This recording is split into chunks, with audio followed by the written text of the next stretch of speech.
Mini episode 329 of the FDH Lounge is brought to you by Sportsology, delivering unconventional columns and webcasts about sports, TV, music, movies, and more. Follow them on the web at sportsology.info. The FDH Lounge. You want to schedule your life around it. A long time ago, on a gloomy, wet Cleveland spring night, two men stand alone amidst the late-night drizzle. Their voices echo across the vacant station parking lot as they debate the merits of the great American radio show that have been missing for far too long. On that night, an idea was born. That idea became the FDH Lounge.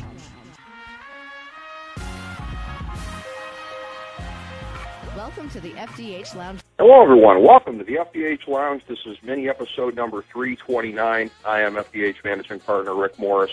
I have two very special FDH Lounge dignitaries coming on today to break down the 2013 World Series. This is going to be an outstanding baseball conversation. We've put these two guys together on the program once previously, and instant chemistry. They really did great together, as we figured would be the case. They're guys of a similar age, similar experience as far as covering the game of baseball, coaching youth baseball, and also high school baseball. And again, two guys with tremendous knowledge and passion for the national pastime.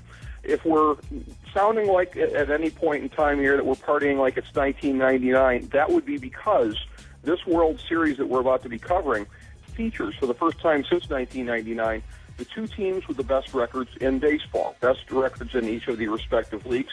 And this is also the first time since 1999 the two teams with at least three World Series appearances in the last decade are meeting one another. Last year, a near miss, San Francisco with World Series appearances 2002, 2010, 2012. But both the Cardinals and Red Sox have both been on the big stage at the minimum of three times in the last decade. And again, this is the fourth Boston and St. Louis World Series, 1946, 1967, 2004. The other times, and of course, 2004 being the only time that the Red Sox have beaten the Cardinals in the World Series. St. Louis has three consecutive LCS appearances with a donut hole in the middle. So they won pennants in 2011 and 2013. Last team to make it to the LCS 3 years with that donut hole in the middle, that would, of course, be the Cardinals, the 2004 to 2006 St. Louis Cardinals. This is also the second straight year we have a battle of pre-1961 expansion teams. The Giants and Tigers last year, of course, were the World Series matchup. Last time we've had teams in back-to-back years that were pre-1961 expansion in both years, 1995 and 1996. The Cleveland Indians, the favorite team of myself and one of the two gentlemen that's on tonight, and the New York Yankees in 1996, the favorite team of the other gentleman who was on tonight. Both years, the American League teams were facing the Atlanta Braves in the World Series. Indians, Yankees, Braves, of course, all from the pre-1961 era. So a couple of notes there, and you can look for our Notes and Oddities column this week at the FDH Lounge Multimedia Magazine, the FDHLounge.blogspot.com. We love to sprinkle it with little nuggets like that. But the two guys that are coming on to talk about baseball today, to break down this World Series, it is great to get both of them on. Going back chronologically, actually the year of the last St. Louis-Boston World Series, that is the year I started doing a little bit of broadcasting with this guy, Ken Detwiler. I was sidekick for him on the famous Life's a Pitch with Ken Detwiler show on the Sports Talk Network back in the day. Other gentleman who was on today, presently, these guys together, I guess, are collectively the Grover Cleveland Alexander of the Sports Talk Network. Non-consecutive terms of broadcasting there. They did not overlap at any point. Steve Kallas presently has a show at what is now known as the STN.net, Monday through Friday, noon Eastern time. On there, you can hear him on there. He broadcasts from time to time on what is the Yankee Stadium of terrestrial radio for a single market, that, of course, being WFAN in New York. It's a real pleasure to get them on. We have first here on the phone lines, good friend Steve Kallas. Steve, how you doing, my friend?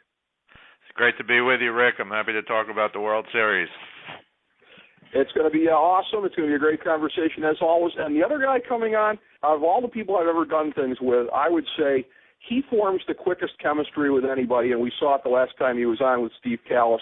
Ken Detwiler, a guy who I sat down with for one time back in 2004, I did never talk to him before we went on the air, other than a couple of minutes. And 2 hours later, I had a friend for life, Ken Detwiler, on as well. Good to have you back on, my friend. Oh, same here, Rick. Thanks so much for asking me. And as always, you've done your homework with that intro. My gosh, my mouth is slaking a gap with all the knowledge you just imparted upon us. And Steve, it's been way too long, so hope all is well, my friend. Looking forward to it. Here we go, Rick. Yep. One more nugget here. This would be the third time we have a World Series with a 9-year gap of the participants playing one another. The Yankees and Dodgers, 1947 and 1956. Of course, they also played in between then in the World Series. And the Giants and Senators, 1924 and 1933. They did not meet in another World Series in between those 2 years. So some definite odd history here to start things off. For the next item on the agenda, Steve, you and I talked a little bit off air today. I want to go back to Game 6, American League Championship Series, the infamous rundown play with Prince Fielder and the slant that the media took on it. And it'll be very interesting, as I noted, because Ken's experience is very similar to yours, to get his take after you're done breaking it down here. But as you explained to me, and I watched the play repeatedly, and I agreed with you, there was certainly more to that than what met the eye in terms of the media coverage and analysis of it. Well, just to keep it brief, I'm sure most of your listeners have seen or know about the play. Top six, Detroit had just taken the lead 2-1. Victor Martinez on first, Prince Fielder on third, nobody out. They decided to play the infield halfway, which Tim McCarver kind of missed, but we'll get to that later. But in any event, Johnny Peralta hits a two-hopper to second base right at Pedroia. Pedroia picks up the ball, and it looks like he's going to go home. Fielder's leaving on contact. But then Pedroia, out of the corner of his eye, sees Victor Martinez literally 5 feet from him. So instead of throwing home, he also sees Fielder as either slowing down or stopping because he thinks even though he left on contact, he's going to be thrown out. So Pedroia brilliantly tags Martinez, throws home. Salta Lamacchia runs Prince Fielder back to third, tags him out before he gets to third. A brilliant, rare, as we've discussed, two-tag, 4-2 double play. That was the whole double play. But here was the catch. Tim McCarver, expert analyst, greatest analyst ever, not so good anymore depending on who you listen to, immediately puts all the blame on Fielder, saying Fielder has to make sure that Pedroia can't tag out Victor Martinez. Now, if Fielder is running between third and home, to me, he has little or no effect on whether Pedroia tags out Victor Martinez. To me, the person who has the entire in his grasp whether or not Pedroia is going to tag him is who? Victor Martinez. So Victor Martinez, who literally ran right towards Pedroia when the ball was hit, should have simply stopped. 10 feet from first, 15 feet from first, 20 feet from first. Instead, he runs 30 feet from first and pretty much runs into Pedroia. I mean, again, you should watch the play. So that whole part of the play was lost. Fielder afterwards and Jim Leland said that Fielder was supposed to go on contact, and he did, but then he just had a brain lock in the middle of the run and stopped. But again, the only way they could have gotten a double play is if Victor Martinez runs right towards Pedroia. So Martinez should have stopped, and then Pedroia would have had a decision to make. He probably throws home to get Fielder, but if he makes a mistake, unlikely it's Dustin Pedroia, he tags out Martinez, he flips to first, Fielder scores, and then it's 3-1. If Martinez doesn't run to Pedroia, Pedroia throws home, Martinez runs to second, the Tigers still have first and second, one out. They've already scored two to take the lead, and I think it could have been a different series. Ken, you've got to be really having your brain buzzing about that. As I mentioned before, you two guys kind of kindred spirits as far as life experience, as far as going over the baseball rule book and everything like that. Your thoughts on what Steve just laid out there? Well, I agree with just about everything that Steve said. It's Fielder's just got to go. The brain fart or the brain cramp or whatever you want to, that Steve just mentioned it. Is definitely on Fielder, but that really wasn't the play. The more times, as we all know, the more time you start throwing the ball around the yard, the more chance for an error. And like you said, the two tag outs, just made it simple. And I think it was a turning point also. So started to agree all the time, but you're right on with that, Steve. And the other thing I wanted to say, and I know we don't want to spend a whole lot more time on this, but the other thing I wanted to say is later in the broadcast, Tim McCarver said, and it was amazing that they were playing back at double play depth and still managed to do this, but they weren't. You can play infield in, you could play the infield at double play depth, or you could do what we've talked about for 100 years. You could play the infield halfway, and the Red Sox decided to play their middle infielders, Drew and Pedroia, halfway, just in case a guy hits a hard ground ball to one of them, and guess what happened? Somebody hit a hard ground ball to one of them, and that led to this improbable, amazing, but two stupid base running plays, double play. Yeah. Maybe they go a long time without seeing the likes of that one again. That was truly unbelievable here. Just in looking back at the LCS and in kind of gleaning anything from that as far as what yielded the results that we got here with the Red Sox and the Cardinals moving on to the World Series, I have to say, again, I had picked the Red Sox in the American League. I was way off in the National League. I actually went out on a big limb and said Dodgers in 5. I really thought that Greinke and Kershaw were just going to be too much for St. Louis to overcome. I probably should have known on that. But I'll start with you, Steve. Your thoughts from what we saw in the last series, either of the series, some of the most notable things that helped yield the outcome that we ended up seeing. Well, I'm a Yankee guy. I'm kind of an American League guy. We've got the Mets here. They're not good. I watch a lot of National League. But I will say one other thing. The other key play, look, Victorino's Grand Slam won the game yesterday. I thought that rundown was a very key play. But the bigger key play, of course, was the Big Papi home run in Game 2.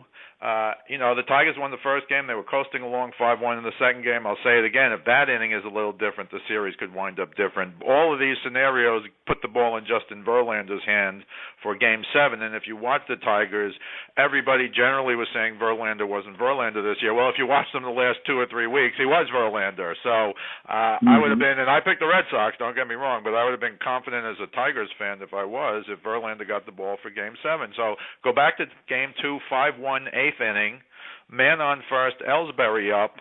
For some reason, Leland brings in Smiley. He doesn't bring in Phil Koch. Smiley's his real good lefty.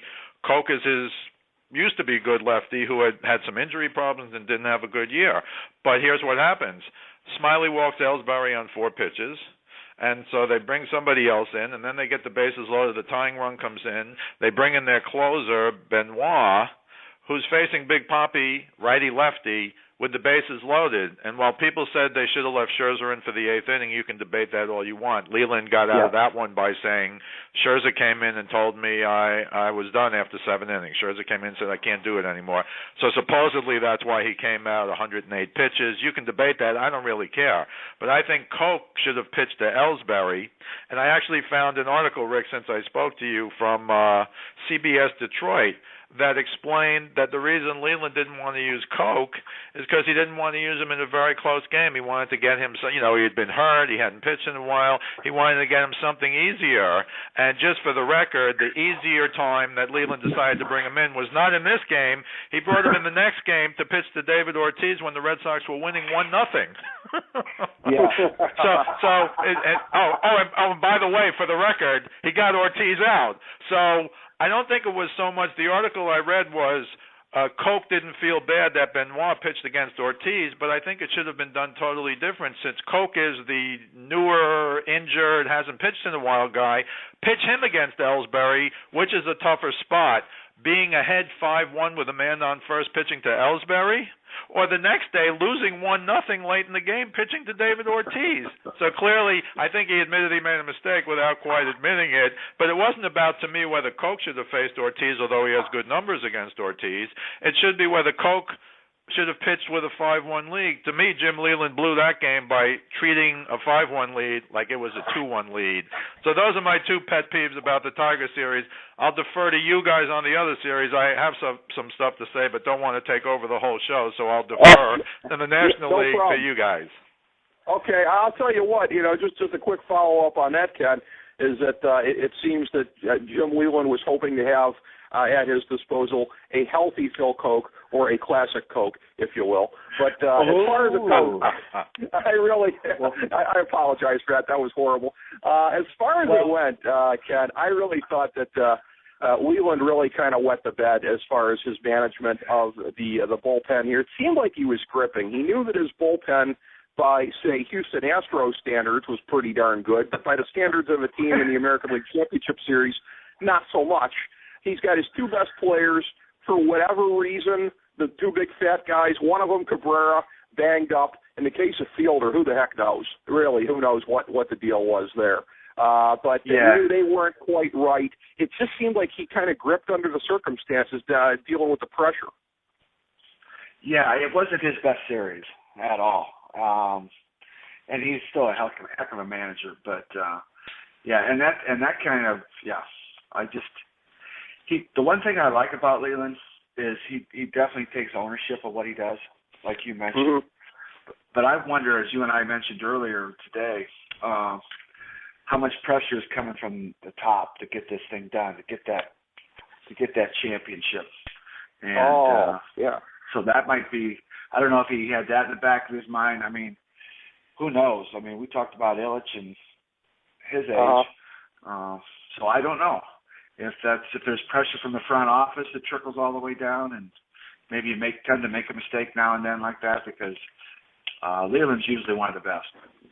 That's true. That's absolutely true. You've heard of the National League Championship Series, and getting into that, again, I would venture a guess that neither one of you guys was as surprised as I was, because I went out big on that L.A. limb with the starting pitching. But it really did become a thing. I was right about the dynamic. I was just wrong about the team, because Wainwright and Waka in there, it really was shades of, if you go back to past World Series this millennium, if you're looking at, say, Randy Johnson, Kurt Schilling, Pedro Martinez, it was the Cardinals that had it, Ken, albeit with a rookie pitcher, which unfortunately our beloved Indians could not pull off in '97 with Jared Wright. But this was sort of the latest in that string of October phenom type things here, whether it be Jared Wright in '97, whether it be Beckett in '03 for Florida, whether it be, and he wasn't enough to get them to the World Series, but Clayton Kershaw, the aforementioned, in 2009. In this case, Waka and Wainwright teaming up there, Ken, probably the biggest difference in that series. Yeah, and with the Cardinals, I get more impressed every year with the Cardinals organization. I mean, the scouting and development of these kids. There was a period of time as the Cardinals were making their drive and going through the playoffs, it was almost like Butch Cassidy and the Sundance Kid. Who are these guys? They keep replacing one guy with somebody even better or as good. They don't miss a beat. Pitching has just been phenomenal. So, I mean, as an long-suffering Indians fan, it's like this is just like artwork. Just watching these like artists, they just keep throwing these guys in, and I'm thinking, who is this? Last year you start hearing about Rosenthal, and Mott goes down and he steps in, and on and on and on. And even with this Matt Adams, I mean, he slips into the five-hole batting, possibly with Alan Craig coming back. It's just, you replace Pujols, you get rid of the manager. It's just like it's such a system to watch. I really enjoy it. You talk about Adams in the five-hole. Before I go back to Steve here, I want you to expound on that, Ken, because that's a theory that you told me. That's one of your thoughts from a long time ago that's made an impression on me, and I've shared it with other people. And it was one of the reasons that I had a kind of feeling in the pit of my stomach looking at our Cleveland Indians this year going into playoffs. Well, who's in the five-hole for them? You have said to me that you think the five-hole might be the most important part of the lineup, because with the ability to protect the cleanup hitter and the ability to kind of complete that whole 2, 3, 4, 5 stretch of the lineup there, I never heard anybody say that before, but please talk about your reasoning for that. Well, I just always, and I had a mentor when I was a much younger man, and he would always say, look at your opponent's five-hole hitter, and that way you can tell how strong they are. And what are we thinking? So you depend on who you're projecting for the lineups coming up in the World Series, but I'm guessing that Adams will be in the five-hole for St. Louis, and for Boston probably Gomes. And those guys are hot hitters. So it's not like our beloved Indians, who I can't even think off the top of my head. Who was their five-hole hitter? Jan Gomes was looking like the best candidate for a period of time there, which, I mean, that kind of tells you all you need to know. Picking up on that, Steve, your thoughts on how the NLCS ended up going there. It was a situation where, as we alluded to, the young arms in St. Louis, both with Waka and the bullpen, ended up making a heck of an impact. Similar to Detroit, you had Hanley Ramirez not 100% healthy after he got plunked there. He already had Matt Kemp, who was down before the series even started, the playoffs even started overall. So your thoughts on how that series of classic franchises went? Yeah, I thought the Dodgers had a big-time chance to win, even down 3-1. I mean, the Cardinals have trouble with lefties. Ryu pitched out of his mind. Then you had Kershaw, best pitcher in baseball. Now, was this the big moment he's never faced before? I don't know. But, had once Greinke won, down 3-1, I still thought they could win. I thought Greinke would be the tough game, and then he won, and then Kershaw got bombed. You would have had Ryu for Game 7. I really thought they did have a big chance, but I agree with what Ken said. This Cardinal organization, I'm a Yankee guy, but the Yankee organization has been, I think they're going the wrong way now. I mean, forget their myriad of problems. It doesn't matter. And you can't spend, what you're hearing in New York is, we'll just spend and buy and spend and buy. But even if you go back to 2009, there's no CC Sabathia, who has gone, frankly, from CC Sabathia to this year being a consistent, number 4 starter. Maybe all those 3-day starts in Milwaukee, and he's logged a lot of innings. And, he lost a lot of weight. And while that might be good for his health, and that's why he lost it, I don't know if that's good for his pitching. But there's no Sabathia in this year's free agent draft, free agent signing for, absurd money. There's no Teixeira. And probably the best free agent is Cano, who the Yankees, if they lose him, I mean, they won't even have a guy.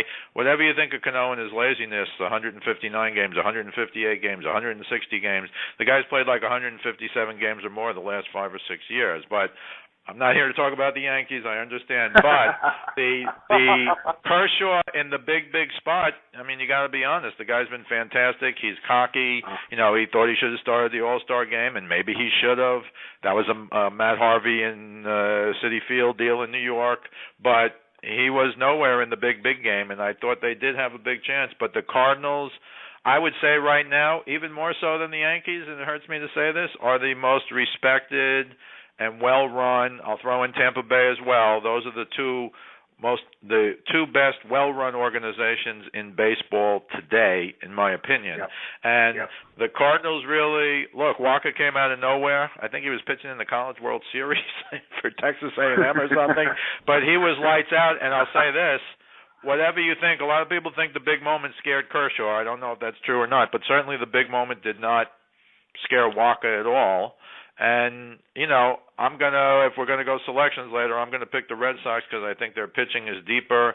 And I watched that bullpen. This Yui Hara has been unhittable for 2 months now. I mean unhittable. There was one span, I think he retired 33 guys in a row, literally unhittable. And he has been I've never seen a guy like this, and he doesn't even throw hard. When you watch him pitch, you'll see how his ball moves, but, he's 90 miles an hour, and he's just unbelievable. So I know both bullpens are good, but if it gets to the back end, I like the Red Sox, and I think the Red Sox have 4 really good starters, and while they have Waka and Wainwright for the Cardinals, I don't think Joe Kelly and Lance Lynn quite match up with any of, Lester Lackey, Clay Buchholz, and Peavy. And those guys are all experienced and have some big game pitching behind them.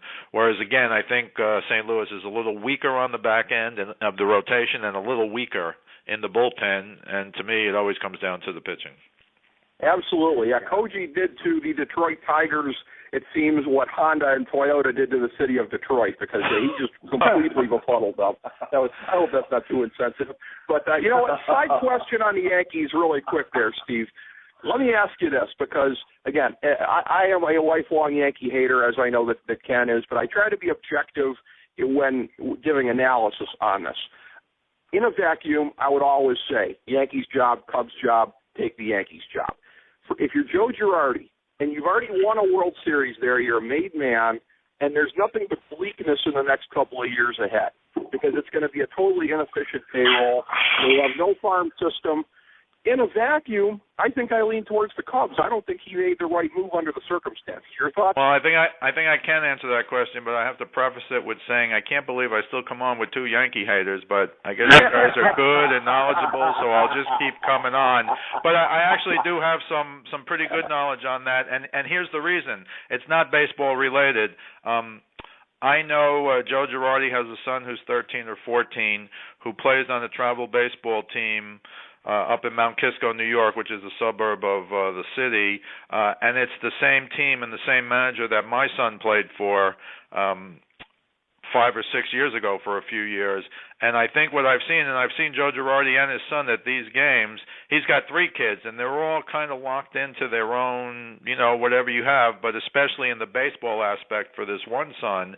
And I think it was more, and Girardi did discuss this, I think it was more about family. I think you're right, Rick. If you look at it in a vacuum, Cubs job versus Yankees job, well, if whoever goes to Chicago and wins the World Series, they're going to be like the biggest hero in the history of Chicago. But yeah. I think this was more about the other thing that Girardi did discuss. Yes, he's from Chicago. Yes, he went to Northwestern, but his father had passed away, I think a year or two ago, and Girardi was saying, I really don't have as much family anymore over there. But I really think at the end of the day it came down to his 3 kids, and I have kids, and I know it's hard to uproot them. The 3 kids have been kind of locked into New York now, and with a 4-year contract, they will have kind of their childhood, if you will, in one place. And as you know from baseball history, that's not true for a lot of managers. So I think he had the option to get more money. I think he had the option to go maybe where he wanted to go. But I think family-wise, as opposed to just in a vacuum baseball-wise, he made the best decision for him. And frankly, the Yankees are going to spend. Again, I don't think there's anything out there to get like there was in 2009, but I think the Yankees are going to spend. And the Cubs are still far away. I know Theo Epstein's there, and I know he worked magic with the Red Sox. And he'll be the most famous guy in the world if he wins World Series with Boston and then with Chicago, because they're the 2 longest losing teams World Series-wise in the history of the world. Of course, the Red Sox no longer, but the Cubs 1908, I think. So I think that's the reason. I think you're right. As a baseball job, he might have gone Chicago, but as an overall pick, I believe that's why he stayed at home. Okay, you can't follow for that. Boy, am I glad I asked the question. That's very valuable insight on your part. I didn't even know you were privy to it to that degree. Lucky stumble on my part asking the question. As we get to the breakdown of the teams involved in the World Series, I'm just going to throw this out, my impressions, either side here, see what you guys think, see where you guys run with it. I'll start with you, Steve. Just in going down the list here, as I look at it, lineup, I give a slight edge to Boston because they can run a little bit better and because, quite frankly, Pete Kozma sucks. Rotation, I give a little bit of an edge to St. Louis because of the front end. I certainly like Boston's back end of it better, but if we're talking, obviously, the 1 and the 2, that's going to have the most importance. Defense, a pretty big edge to Boston. If you look at the ultimate fan rating, that Boston was at 21.6 runs positive, St. Louis at minus 49.4 runs, if you're looking at the sabermetrics on that. Bullpen, I give a slight edge to Boston because of Koji. You got the power arms in St. Louis, but they're pretty inexperienced. Bench, you got to give a pretty significant edge to Boston. So how do you see the different strengths and weaknesses of the 2 teams lining up, Steve? Well, the pitching quickly, Wainwright and Walker, especially Walker, they've been unbelievable, but Boston has 4. Lester's a lefty. He should give the Cardinals some trouble. I don't think at the back end, Kelly and Lynn against Buchholz and Peavy, I certainly like Boston. I think there's also a great discussion, and we can have this, Bud Selig has to make the All-Star game seem meaningful somehow. That's an absurd thing. We could do that some other time. But because of that, Boston has a home field advantage, and I think that's important because if it goes 7, you're going to get David Ortiz as the DH for 4. I don't know that they can find a spot on the field for him at this stage of his career, but I don't even know who the DH is going to be for St. Louis. Is it going to be Alan Craig? And if it is he going to be ready? He's been hurt. He hasn't been Alan Craig of a few years ago when he was unbelievable.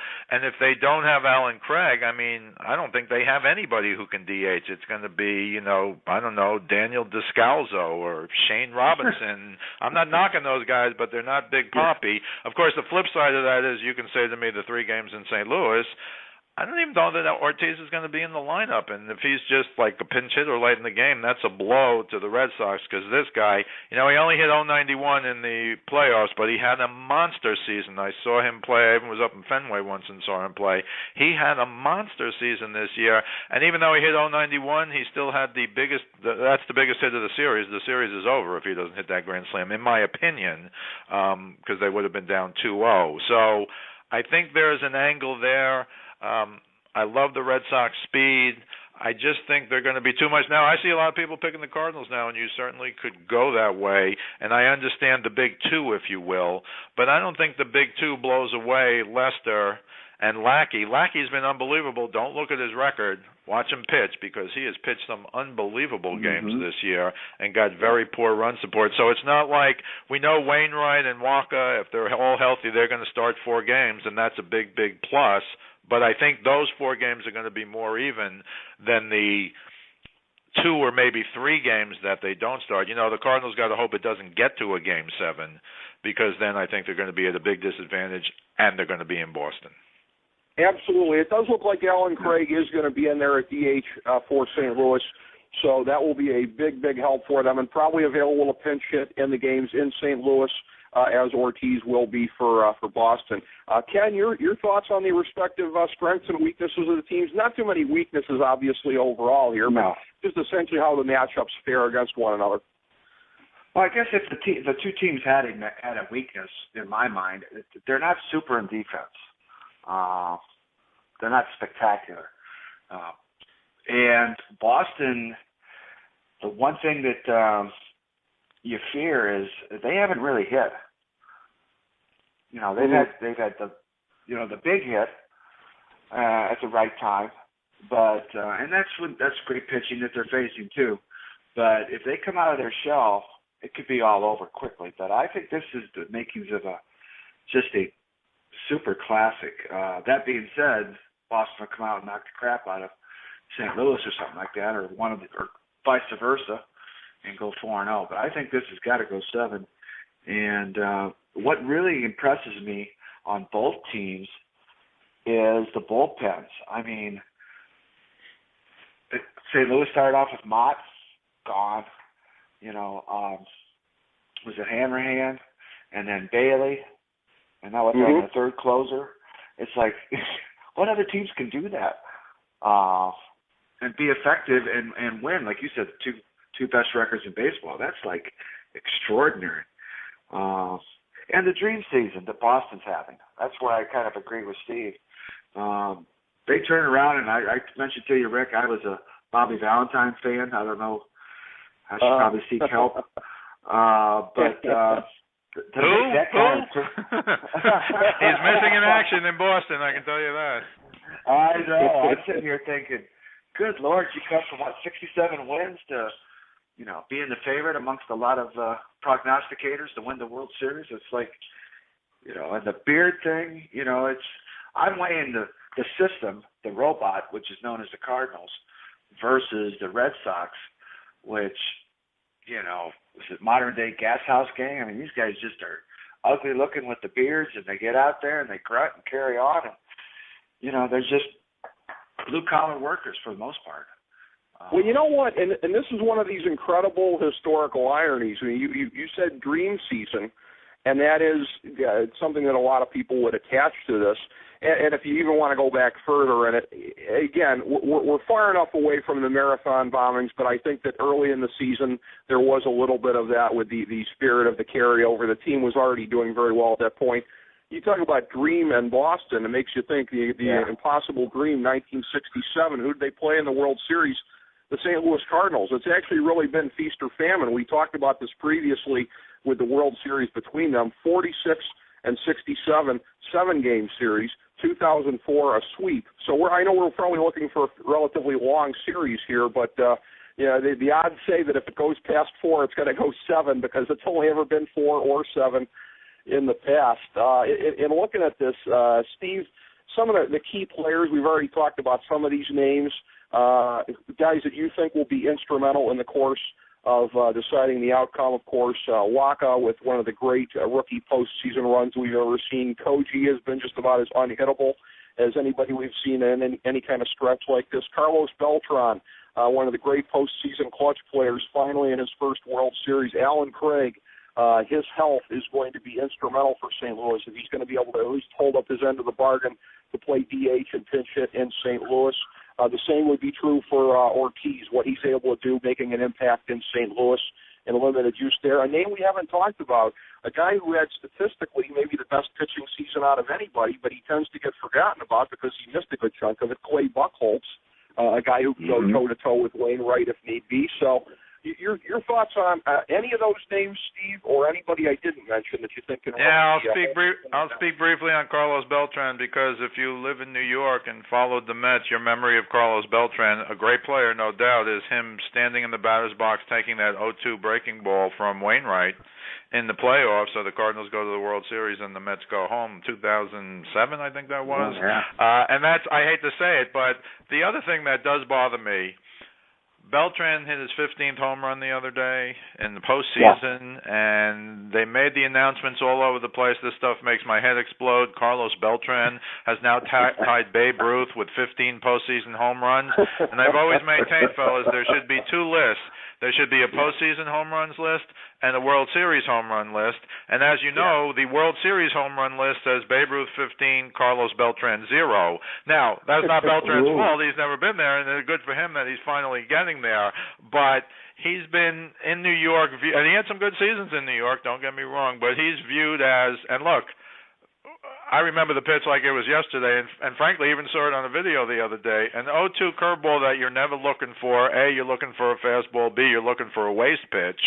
You know, how the other day Victorino didn't get an 0-2 waste pitch. He hit a curveball for a grand slam that won the game. That was an 0-2 count. I don't know what these guys are thinking. But in any event, Beltran is a great player. There's no doubt about it, and he's a big, big plus. The other guy I want to mention, who I don't think ever gets mentioned, is now Matt Carpenter, because when you compare Pedroia and Matt Carpenter, and who doesn't love Pedroia? I mean, especially after that play he made the other day. But, you know, when you put their numbers side by side, Carpenter has had an unbelievable year.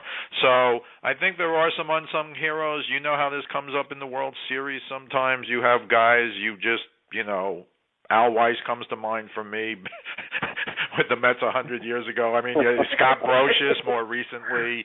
I mean, you just have guys who a lot of times people say, oh, the stars play big in big games, and that's what you have to rely on. But you know what? The history of the World Series, Bobby Richardson, 1960, loses and is the MVP of the World Series. I mean, that's absurd. But my point being, you know, you can have a guy in a team with Mantle and Maris, et cetera, getting the World Series MVP.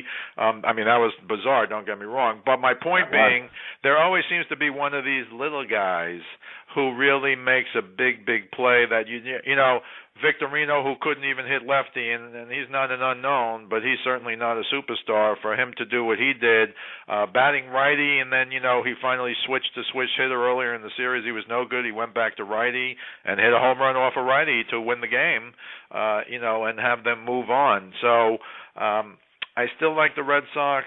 I understand the greatness of the Cardinals, and I think, you know, interesting managerial matchup, Matheny and Farrell. We give them both credit. And I love Bobby Valentine, don't get me wrong. I think he's a brilliant baseball guy. He was just kind of too gruff. You can't go in when you had guys like Euclid and Pedroia. Remember that thing early on where Pedroia said, we don't do things like that here.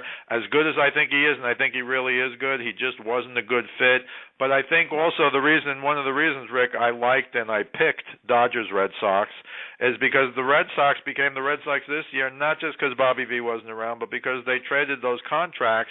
And meanwhile, those contracts turned out to be pretty good for the Dodgers, who are now the new Yankees, frankly, between Gonzalez, who was great, and Crawford, who was good. Beckett did get hurt. But, you know, they took all that money. I thought it would have been a fascinating meeting because those guys were all on the Red Sox last year when they won 69 games. So I still like the Red Sox. I like the Red Sox in 7. I think it's going to be a classic series.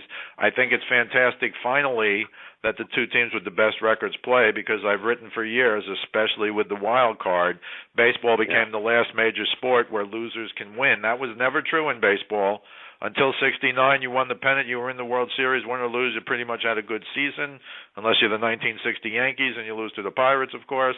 But since then, you still had to win your division.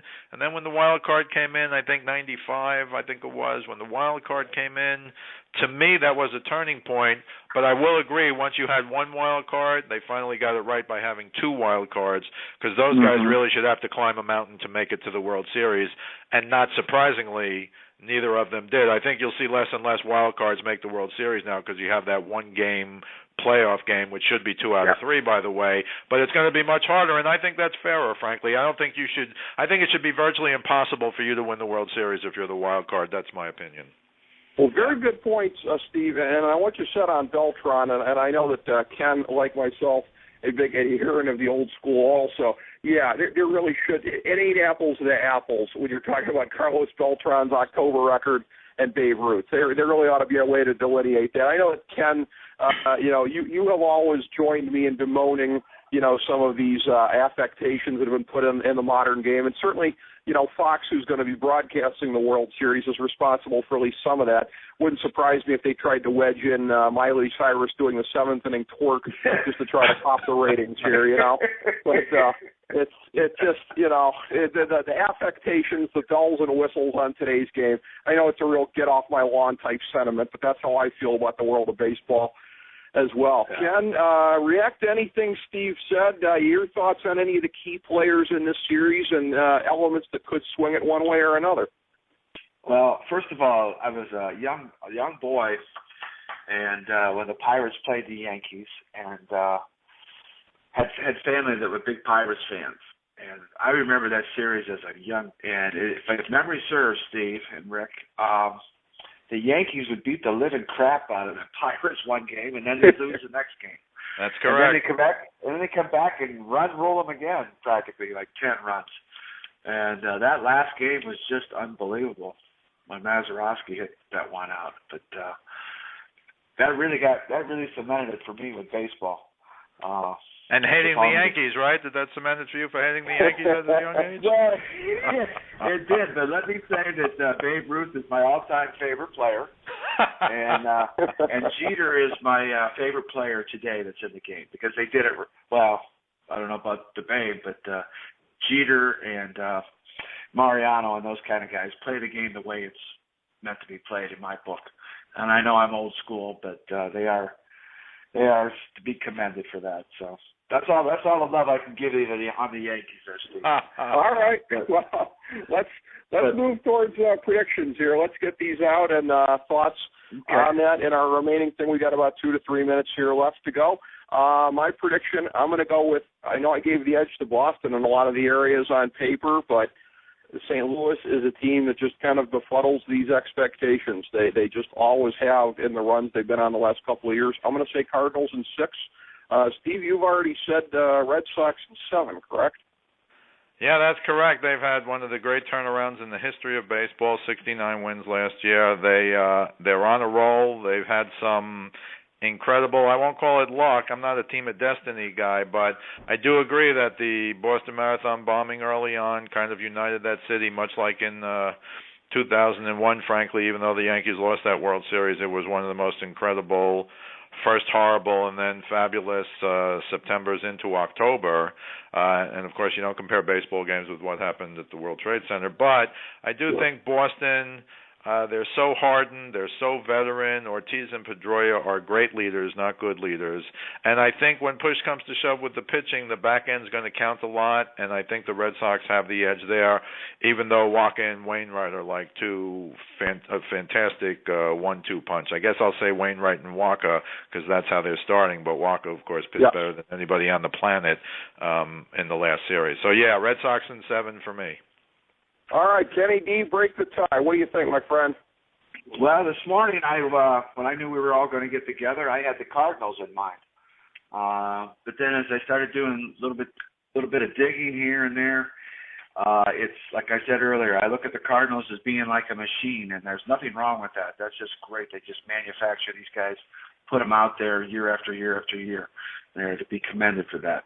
However, the Red Sox in 7 would be my pick because, like I said, these guys, with the pickup of Napoli and some of these other guys and the beards and the closeness, as Steve alluded to, I just think they've got it.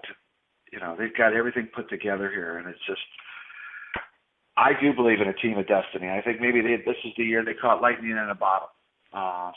So I'm going to go with the Red Sox in 7. All right, 2 votes for the Red Sox. I am outnumbered in my vote for the Cardinals, but I know that I am part of a unanimous sea of people who would be checking out this program who would agree what a fabulous pairing putting you two guys together here, Steve Kallas, Ken Detwiler. Again, certainly won't be the last time. I'm so glad we got to do this. Gentlemen, thank you both for joining us today. Oh, thank you guys. And Steve, you take care. You too. Great to be with both of you, Ken and Rick. We'll do it again sometime. Goodbye. As we bring the show to a close, we would like to extend our deepest gratitude to NBC, CBS, ABC, Fox, all Clear Channel affiliates, TNT, TBS, USA, UPN, Deadspin.com, YouTube.com, YTMND.com, MySpace.com, various blogs, Fox News, CNN, CNBC, MSNBC, IamBoard.com, Billboard.com, Google.com, ESPN, ESPN2, ESPN News, ESPN Classic, NBA TV, NFL Network, Sports Time Ohio, Athlon Magazine, Comedy Central, Cartoon Network, The Boomerang Channel, QVC, BET, The Spice Channel, Steno Notebooks, Manwich, Papermate Office Supplies, waitresses, strippers, bartenders, garbage men, janitors, microwave popcorn, the writers of The Office, Scrubs, Entourage, My Name is Earl, Oz, Metalocalypse and the Boondocks, Aquafina, and the Periodic Table of Elements.